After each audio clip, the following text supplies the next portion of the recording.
317 మీద మీరు క్వశ్చన్ని చర్చలాగా చేశారు. చాలా సంతోషం అధ్యక్ష. మంచిగా మీరు మాట్లాడుతుంటే కూడా నాకు చాలా సంతోషం అనిపిస్తుంది.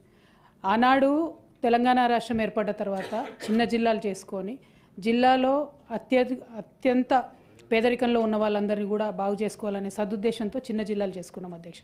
తర్వాత న్యాచురల్లీ అక్కడ రావాల్సిన ఉద్యోగులు ఎస్టాబ్లిష్మెంటు దీని అంతటి మీద కూడా గవర్నమెంట్ ఎక్సైజ్ చేసి ఆనాడు 317 జీవో తెచ్చుకున్నప్పుడు అడ్డగోలు విమర్శలు ఆనాడు చేసినటువంటి వాళ్ళంతా ఇవాళ అధికారంలో ఉన్నారు అధ్యక్ష.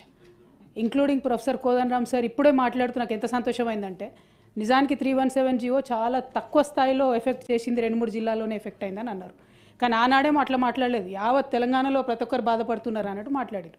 నేను ఒకటే రిక్వెస్ట్ చేస్తా ఉన్నా అధ్యక్ష, రైట్ మా వల్ల మిస్టేక్స్ అయి ఉండొచ్చు, ఇవాళ మేము అధికారంలో లేము, ఆ మిస్టేక్స్కి ఫలితంగా మీరు అధికారంలోకి వచ్చి 1 ఇయర్ అయింది కదా, ఇప్పటికి కూడా సమస్యలు చెప్తే ఎట్లా అధ్యక్ష? సొల్యూషన్ చెప్పండి, ఇప్పటికి సొల్యూషన్ చెప్పండి. 317 దా కాకుండా ఎట్లా చేస్తారు అది చెప్పండి. అది చెప్పకుండా 317 అట్లయింది ఇట్లయింది అని అంటే ఎట్లా?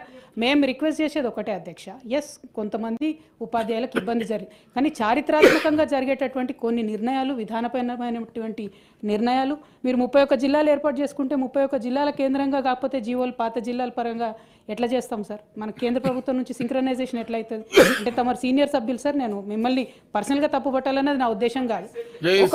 ఒకసారి జిల్లాలంటూ ఏర్పడ్డ తర్వాత వాటిని మనం కేంద్ర ప్రభుత్వానికి రికగ్నిషన్ కోసం పంపించిన తర్వాత సింక్రనైజేషన్ అనేది సిస్టంలో ఉండాలి కదా సార్.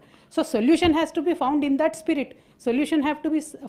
స్పిరిట్, కానీ ఇప్పటికీ ప్రాబ్లమ్స్ డిస్కస్ చేసి ఇప్పటికీ మమ్మల్ని అనాలన్నది కొద్దిగా హాస్యాస్పదంగా అనిపిస్తాం sir. But I really hope తొందరగా సొల్యూషన్ ఫైండ్ అవుట్ చేయాలని కోరుతాం.